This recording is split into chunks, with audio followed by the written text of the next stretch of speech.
only one comment from Jamkhedkar, so then we move to the next presentation.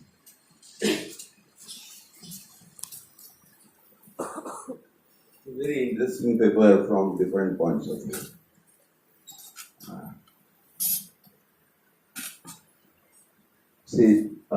I still remember, and in fact there should be a reference which pages can trace, that there was a horde from Sopara, as it is called, and all these were Jain images.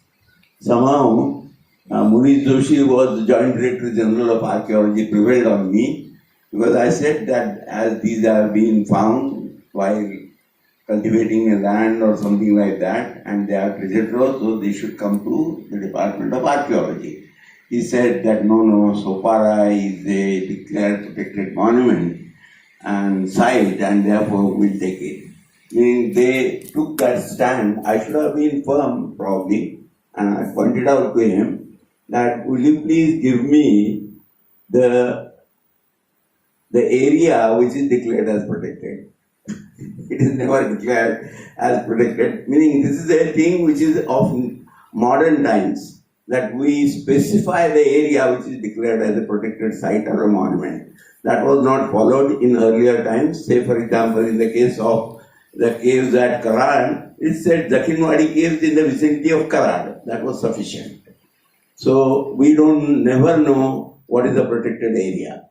But anyway, you can find out there is correspondence about that horde, and unfortunately, Munish Joshi wanted to study it. I said I would also like to study because I am a student of Jainism, but somehow now it is not traceable in the Purana Kila. So we should follow up that case. So this again shows that there is Jain connection, and these inscriptions are very important according to me, because they are very clearly showing. They show that there is a break or something like that of 200 years, but right from 10th century AD to 15th, 16th century AD is going on. One of the things which I will point out, that it was rightly mentioned that, there was a trade of horse which was going on. If you see the Shilahara inscriptions, there are many references and the type of tax which is to be collected on the horses. Another reference is very clear, and that is of Gord Bandhan. Why it is called Gord Bandhan?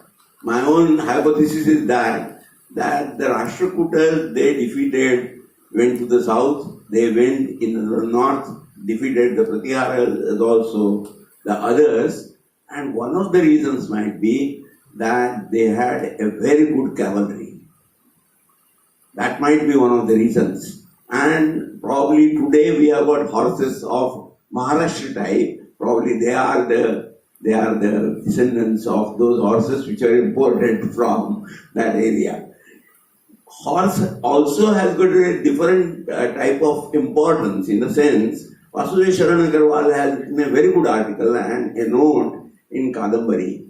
He says that, and also there is a reference according to me. Somehow I have not been able to retrieve that article again. I remember to have read it, and that is that Vasudev Sharan Agarwal emphasizes that earlier the horses used to come by land route, through Silk route, and it is in 7th, 8th century AD that the names of the horses change, and those have been noted in a Jain text which is of Haribhadra Suri, and he says that the new names come because the new horses are now coming very much through the marine route.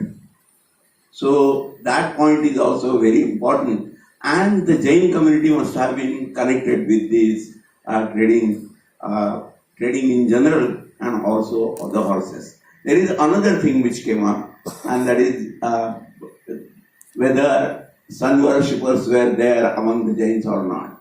I can tell you that there is a very good story again in the Vividha Tirtha Kalpa and other sources, wherein as the traders themselves were very much between 8th to 10th century AD, there is something like a great wave of sun worship. There are so many sun temples. In fact, there is a one sun temple near Kalyan also, which has been referred to in the inscriptions. So it was across all the religious traditions. Sun worshippers were there, and it had become very popular. And that this myth was accepted even by the Jains is attested to by the Vividha Tirthakalpa. There are so many stories how there are three main Surya temples, one in the east, then one near Kanpur, and the third, you can say, at Multan. So sun rises in the east, so he is there at Konark.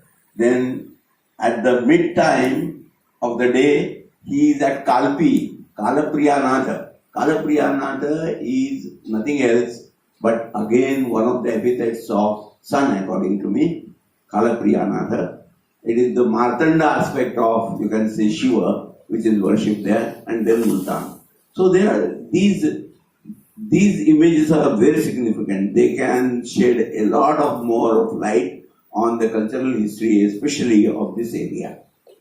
And I congratulate both the authors, including, and I will bow down to Maharaj Shri for bringing all these aspects to our attention.